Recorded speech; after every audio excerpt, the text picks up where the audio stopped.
participei como co-coordenadora, às vezes invertendo a coordenação também do núcleo com a Miriam durante um período acadêmico, né, da minha vida acadêmica.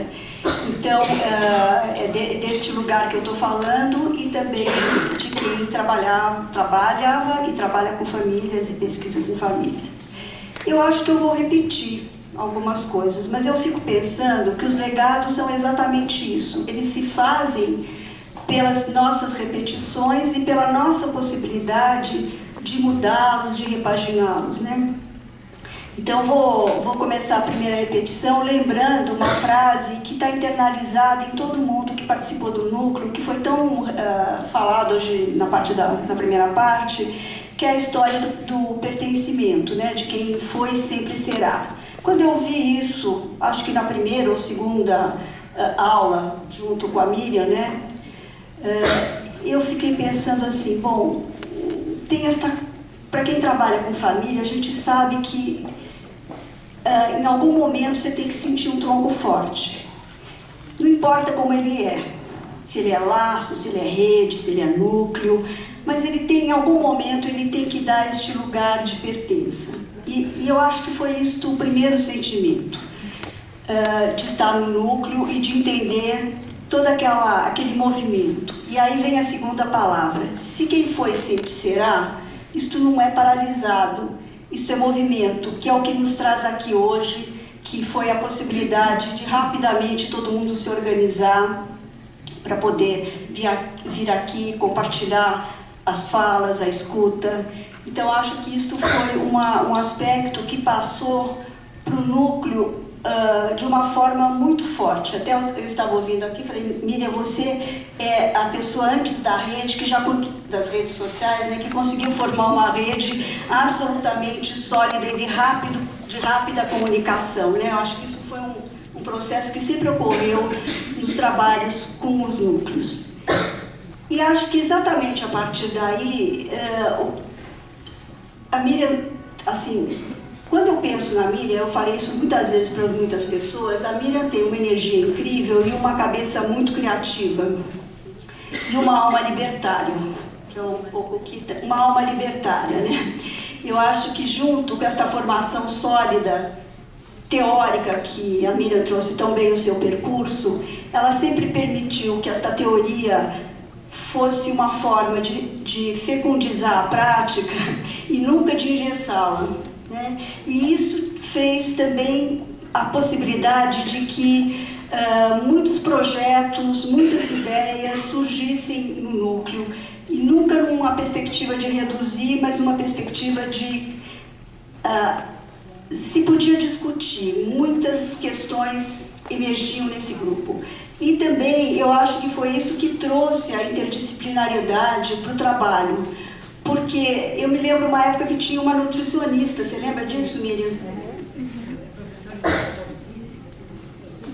Né, que discutia no núcleo questões que em algum momento elas se alinhavavam com o foco que era a questão da criança e do adolescente.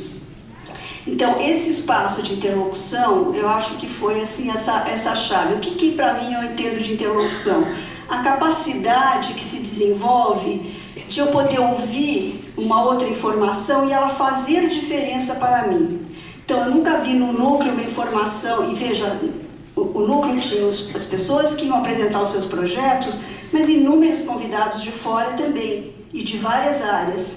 Nunca esta informação veio para o núcleo para eu confirmar a minha. Ela veio para fazer a diferença. Eu acho que isto que foi a possibilidade de tantos projetos em várias áreas.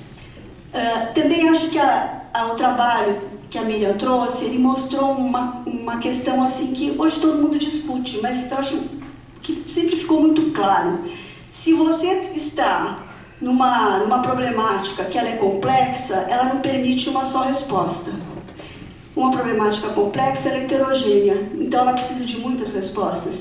Eu acho que isto que foi nos projetos em tantas vertentes, mas que sempre tiveram dentro desse eixo, vamos dizer assim, da possibilidade de muitas respostas para as questões que não são homogêneas. E com o que eu trabalhava na época? Uma questão que não tem nada de homogênea, que é a família, né?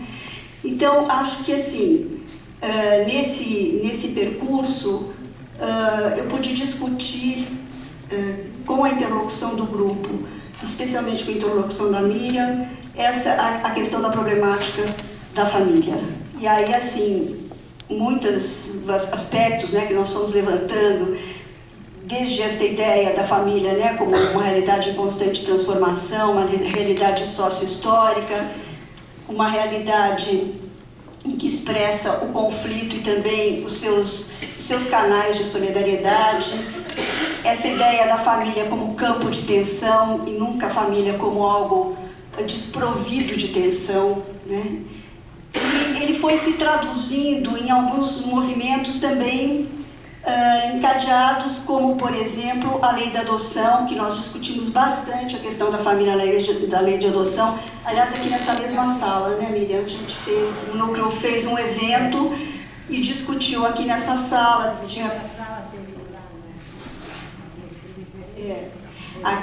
Aqui depois teve da Assembleia, no encadear de aquecimento para aquecimento, foi ficando mais claro os posicionamentos frente à lei da adoção e que o núcleo encampou.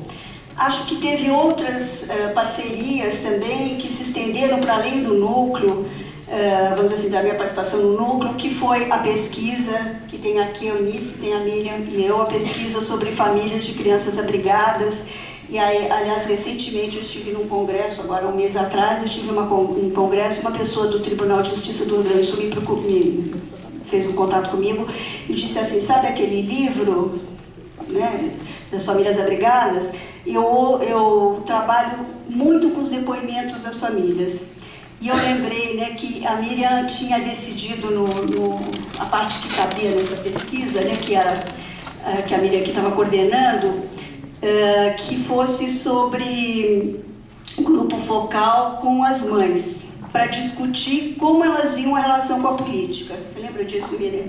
Aí a Miriam chegou lá, reuniu as mães, e elas começaram a trazer outro tipo de depoimentos, outras angústias, e a Miriam não teve dúvida, largou de lado a relação, o eixo que estava proposto. E se vocês forem ler o livro, vocês vão ver os depoimentos que ela acolheu e as análises que ela pôde fazer, lindíssimos, e as análises que ela pôde fazer a partir desses dados, vamos dizer assim. Então, todo esse percurso da família, eu acho que assim, foi uma possibilidade de se discutir a questão. Eu penso nos projetos, né, Miriam? Teve projeto que era em torno da figura do pai, teve projeto que era com a mãe, teve projeto que era a questão da intergeracionalidade, né, a relação dos avós. Então, eu acho que foi um momento muito fecundo mesmo de discussão da questão da família, que vem, eu volto a dizer, já que eu estou no finzinho aqui também, que volto a dizer que vem desta ideia de poder escutar e saber que faz uma diferença e de poder criar um espaço acadêmico de interlocução numa relação que se fez, como tantos apontaram aqui, dos projetos de doutorado, mestrado e daquela pessoa que estava na prática. Eu concordo inteiramente que a Miriam é uma pessoa que subverte, e ela subverte quando você já vem com alguns paradigmas, né? Então você pode ter a capacidade de repensar esses paradigmas, mas subverte também na prática, né? Você chegava no núcleo, ele estava... bom, mas são ouvintes, logo que eu cheguei, né? São os ouvintes? Miriam, não, eu nem sei se são ouvintes, se eles estão inscritos como ouvinte. É o pessoal que vem participar do núcleo. E participava regularmente, né? Então acho que essa é uma capacidade de trazer essa interlocução e essa capacidade de subverter, né? Então, o que eu posso dizer aqui, que é muito mais um depoimento, né, porque a rolar todas essas temáticas de família seriam de uma outra ordem, é que a gente sempre discutiu, quando eu digo a gente, estou pensando em todos os participantes, a família como sujeito de direitos, mas também sujeito de desejos. E a partir daí poder ser a família sujeito político na defesa dos direitos dos seus membros.